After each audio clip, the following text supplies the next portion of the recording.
Welcome. This is Back to the Bins. I'm your host, Mr. B. Thanks so much for joining me today. If you've been here before, thanks so much for stopping by. If you're new here, thanks so much for checking us out. This is a comic book collecting channel. I'm recently back into the hobby, and I'm just having a great time with an LCS and digging through the bins. I am essentially back to the bins. I love Silver Age, Copper Age, Modern Age. I've got an FOC, so I'm picking up books that are brand new. I love the dollar bins, of course. I love back issues. I'm currently trying to fill a run of Spider-Man 300 to 400. I'm almost a quarter of the way there, let's say. But yeah, if collecting and enjoying the art is your thing, then this is the place for you. Certainly, we like to have fun with speculation books occasionally. We're interested in minor keys and things like that as well, but nothing that's going to cost us thousands of dollars or maybe even hundreds of dollars. I just love the art form. I love the characters, and hopefully you do too. This is a pull list pickup video today. I go into my LCS on Thursdays, pick up my books. So I'm always a little bit late. I know most of you have probably already read your latest pulls, but what's the point if we're just going to be enjoying the content, taking a look at these books? I think it doesn't really matter when they were released. I'm just giving you some context. So let's get right to it. Take a look over there, and we'll go through some books. All right, so we got a really, really great pull list pickup this Thursday. All kinds of goodies, and we start as per usual in alphabetical order, and that starts us off with The Amazing Spider-Man, Volume 6. This is issue number 49, a John Romita Jr. cover.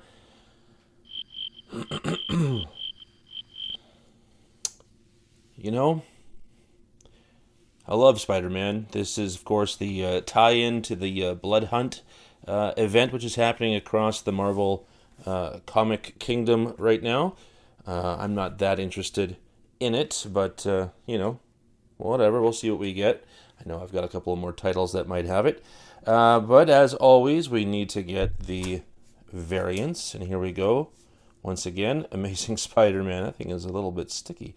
I don't know. Amazing Spider-Man Volume 6, number 49. This is the Giada Parasonoto Disney What If variant. Of course, a throwback to What If. Is that the issue, the first appearance of Havoc? I think it is. Oh, yeah. Well, I mean, that's obvious. 60 years of X-Men, and I still have not watched a single episode of X-Men 97. What? Isn't it horrible? Oh It's horrible. God! And lastly, for Star Wars, for Spider-Man, we have the Lucas Wernick Stormbreakers variant. Yeah, we got like a Ghost Rider thing going on there. I kind of think, I'm not too sure, but maybe just based on the color, is that a bit of a Spider-Gwen? I'm not too sure. Really love that cover. I like the Stormbreaker stuff. Pretty cool. Yes, and then we shift gears. We head over to DC for a second, and here we go with Batman. Loving the covers on this run. This is Batman number 147, the Yasmin Putri cardstock variant. I am collecting the run 125 to 150 is my goal. I have the A cover of 125, as you can see on the ledge next to the painting, in a 9.8, and I recently made an eBay purchase for a few variants from this run, and I'm getting a variant for issue 125, so I can have it raw, I can read it. But until then, I'm going to keep reading this title, because this is a fantastic book, Beneath the Trees Where Nobody Sees. This is issue number 6. Patrick Horvath doing the cover here. This is the final issue. What an amazing premise. I read issue 1. I thought I had issue 2 and 3 pulled, the reprints of them, but I kind of missed the FOC cutoff, and that screwed me over. So I have this final issue. I have issue 4. I need to find 2 and 3. Do I have 5? Maybe I'm missing 5 as well. I'll have to check League of Comic Geeks to see. That's where I stash my comics. Well, where do you stash yours? Back over to DC, one of my favorite titles. Birds of Prey. This is Birds of Prey number 9. This is, of course, the Leonardo Romero cover A. I absolutely love his work.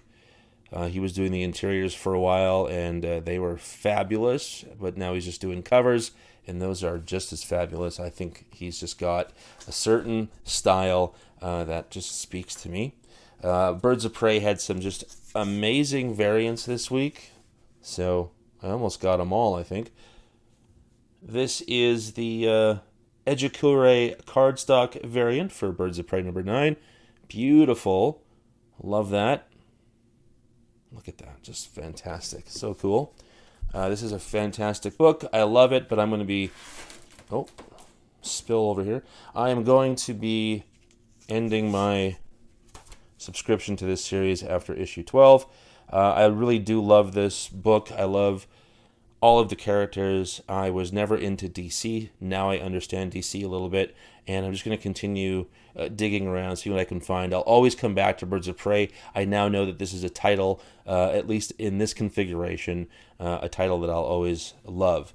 And that is another reason why I got another variant. This is the Christian Ward cardstock variant. I think it looks fantastic. Great colors. I love the sort of blurriness of it all. Just beautiful. Love that.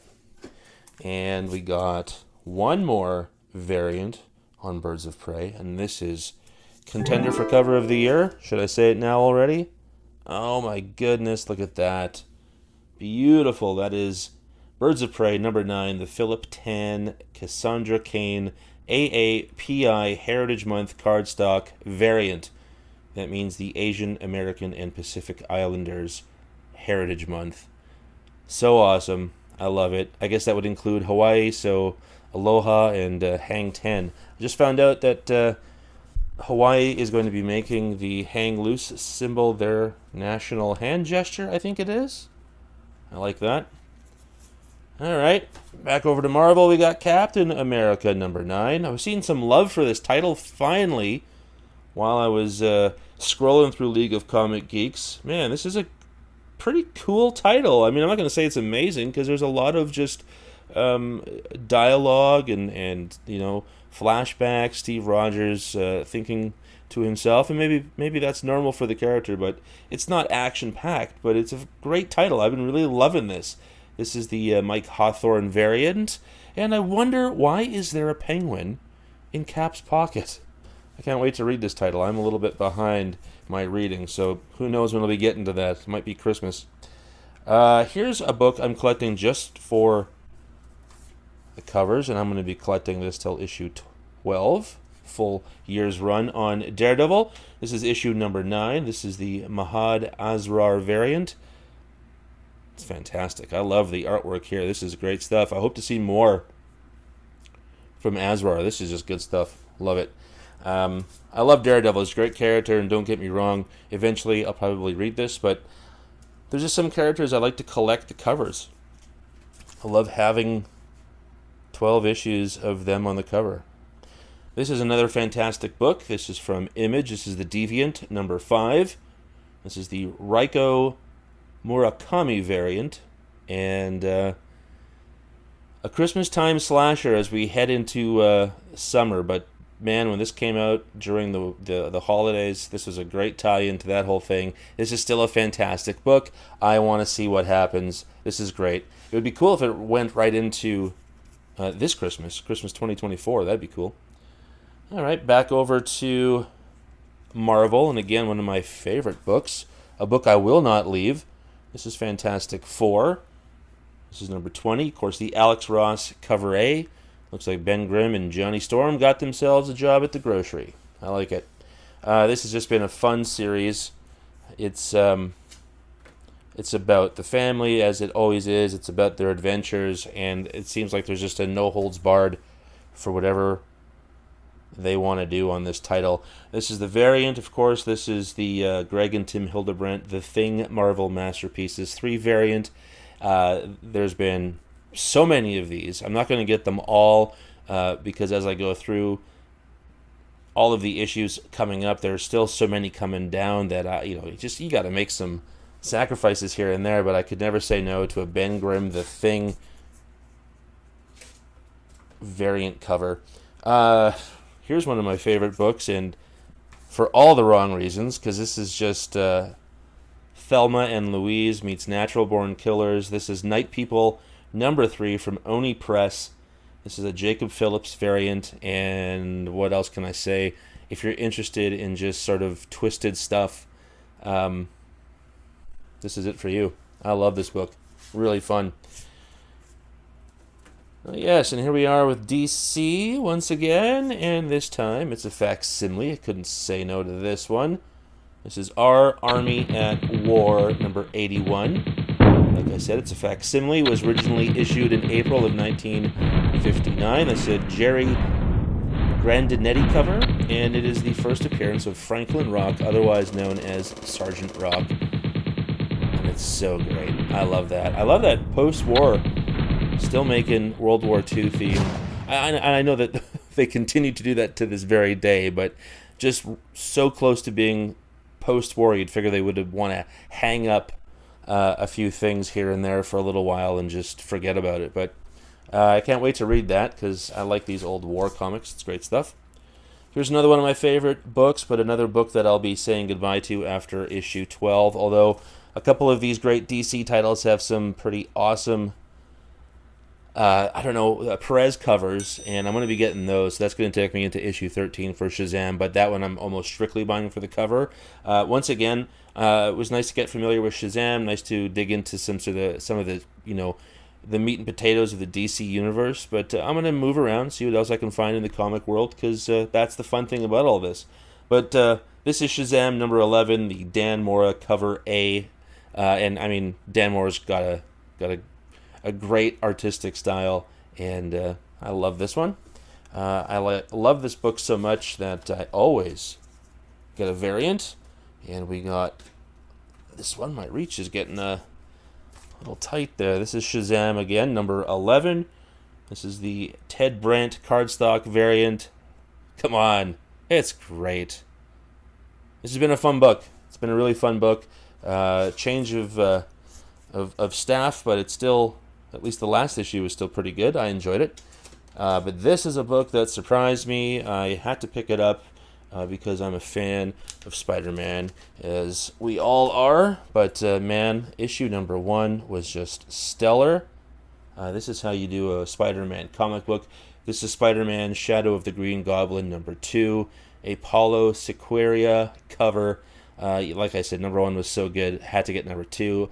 I don't know if this is going to end after 5 issues or something, or if this is an ongoing, but whatever it is, if you're interested in really good Spider-Man stories and stuff that kind of goes back to the old days of Spider-Man and is also just filled with fantastic art, pick this up. You're not going to be disappointed. I know that Ultimate's doing it as well, and even Spectacular Spider-Man is doing the same thing, but this one too, fantastic. Don't overlook it.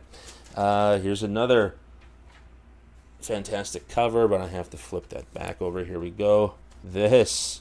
Oh man, this is so good. Look at this. I'm going in two-handed here, folks. This is Washed in the Blood number 2, the Flops variant. Issue number 1 was some sort of strange existential Lynchian type thing that I just couldn't say no to. And this cover was also fantastic, even though the FOC version of this cover was much different. I think I love this one even more. Just an absolutely beautiful book, and I can't wait to dig into the weirdness that is Washed in the Blood from Massive. And that is everything, folks. Thank you so much. Hope you enjoyed those books, and let's get back out there to the real world, shall we? Well, that was a pretty big haul. I loved all those books I got. I loved so many of those covers. Some great runs, slowly but surely coming to an end, and all kinds of new books coming out. If you liked this, I hope that you'll like, comment, and subscribe. Leave a message down below. Let me know what you're collecting, the kind of things that you enjoy reading, the kind of characters that you like. That'd be fun. I want to develop a community of people here who truly do love comics for what they are, and the characters, the stories, all of that good stuff. Because, after all, comics are good.